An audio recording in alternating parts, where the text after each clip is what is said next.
Le père de la bombe atomique, j'ai nommé Robert Oppenheimer, né le 22 avril 1904.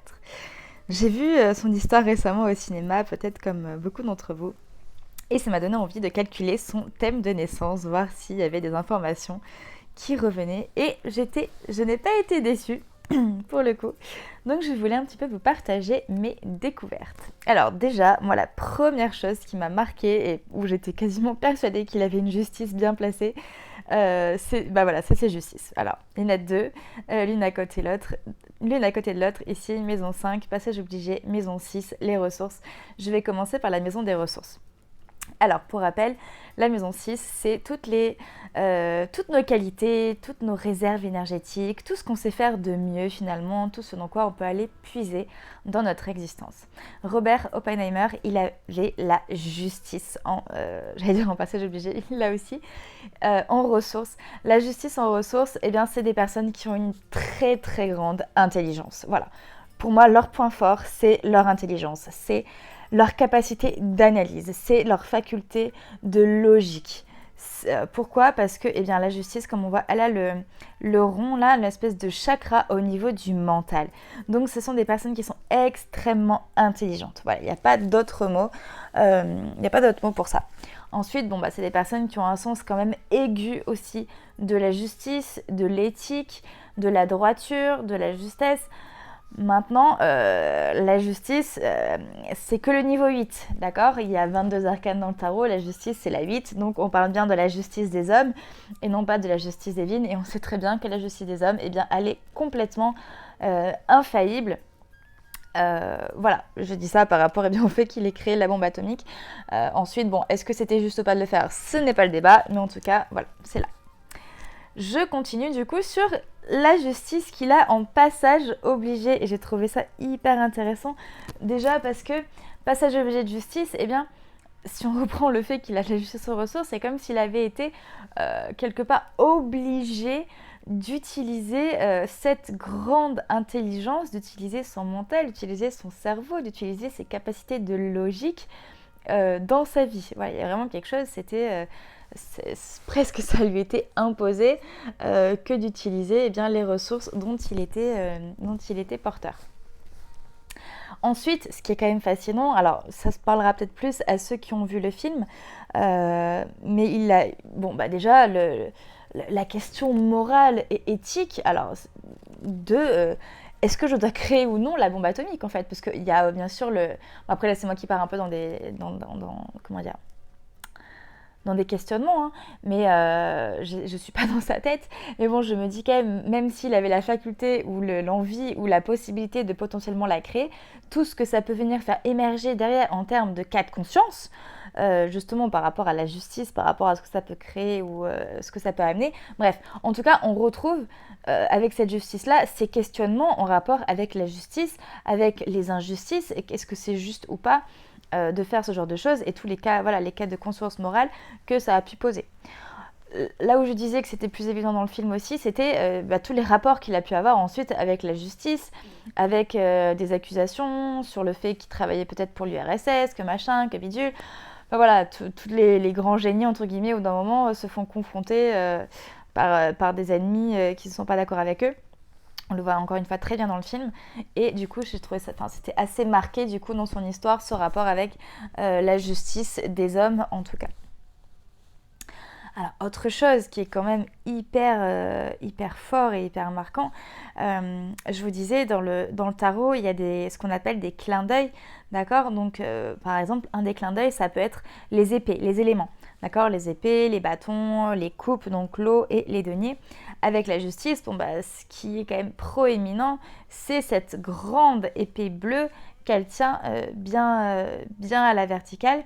Et qu'est-ce qu'on retrouve dans son action dans le monde ? Donc l'action dans le monde, c'est comment est-ce qu'il est venu agir de manière concrète, de manière un petit peu professionnelle et sociale. On retrouve l'arcane sans nom qui, elle, alors ne possède pas une épée, mais possède quand même une grande lame bleue et rouge, donc qui rappelle un petit peu l'épée de la justice, en tout cas qui fait un clin d'œil. Donc on voit que si on fait le lien, dans son action dans le monde, il a utilisé vraiment ses ressources de justice et ses passages obligés étaient directement liés à son action dans le monde de 13. Action dans le monde de 13, donc encore une fois, pour le père de la bombe atomique, c'est quand même pas rien, puisque le 13, c'est le destructeur. Hein. Traditionnellement, on l'associe à la mort. Alors, c'est pas la mort physique, c'est une mort plus symbolique, mais bon, dans son cas, il a quand même été le père d'une arme de destruction massive. Donc voilà, le 13 en action dans le monde. Il y a guère plus de choses à dire, j'ai l'impression, ceux qui coupent des têtes, qui tranchent, avec tout ce sombre, tout ce noir. Voilà, avec au-dessus de la 13 le monde, hein, donc son action, eh bien, elle a quand même touché le monde entier, hein, et on en parle encore aujourd'hui, et il a été, comment dire, l'initiateur de quelque chose qui voilà, est connu mondialement et qui a touché le monde entier, de près ou de loin en tout cas, mais qui est là. Alors, autre chose aussi qui je trouve quand même assez intéressant, comme je disais dans l'introduction, on l'appelle le père de la bombe atomique, et la notion du père dans le tarot, eh bien, elle est représentée par l'empereur. L'empereur qu'on retrouve dans deux positions, dans sa nature profonde, ici, mais aussi, et c'est là où je trouve intéressant, dans la maison 10, qui est sa source d'échec.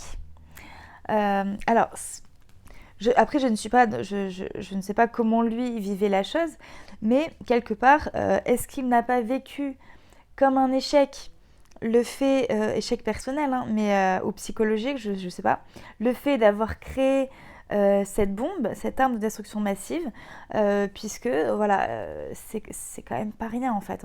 Surtout qu'il a la 13 au-dessus, et avec l'empereur. Alors après, ça peut être vu aussi tout simplement comme le père de la destruction du monde, hein, parce que c'est ça aussi. Hein. Mais bon, c'est quand même là dans sa source d'échec. Alors autre chose, enfin, je pense que je vais terminer là-dessus, que j'ai trouvé assez particulier, c'est que en égantropie, donc en travail qu'il avait à faire pour se réaliser, il a quand même l'énergie du diable. Voilà, donc le diable, c'est tout ce qui va être confrontant, tout ce qui va être tabou, tout ce qui va être mal vu, tout ce qui va être... tout ce qui peut être destructeur aussi, hein, d'une certaine manière. On voit le sol noir, hein, en lien avec l'énergie de la 13. Donc, il y a quand même... Excusez-moi, hop. Donc, il y a quand même ce côté sortir un petit peu des sentiers battus, oser s'affranchir des règles, oser s'affranchir de la bonne morale presque, et puis aller vers quelque chose qui est complètement diabolisé, complètement tabou en fait. Hein. Donc presque ça faisait partie voilà, de sa mission, de son devoir, que de créer la bombe atomique en fait. Et peut-être que si ça n'avait pas été lui, ça aurait été quelqu'un d'autre et que ça aurait été encore pire, j'en sais rien. Mais en tout cas, voilà, je trouvais ça assez rigolo et assez fascinant d'observer ça chez lui. Voilà, ça sera tout pour Oppenheimer. J'espère que cette vidéo vous aura parlé. Si vous voulez aussi calculer votre propre référentiel de naissance, vous pouvez aller sur mon site tarotauthentique.com et ensuite aller dans le menu calculer mon référentiel. Vous mettez votre date de naissance. Là, je mets la date du jour, valider. Et il y a votre référentiel de naissance qui apparaît. Si vous cliquez sur une carte, hop, vous avez en bas la signification générale et au dos, vous avez la signification de la carte de manière générale.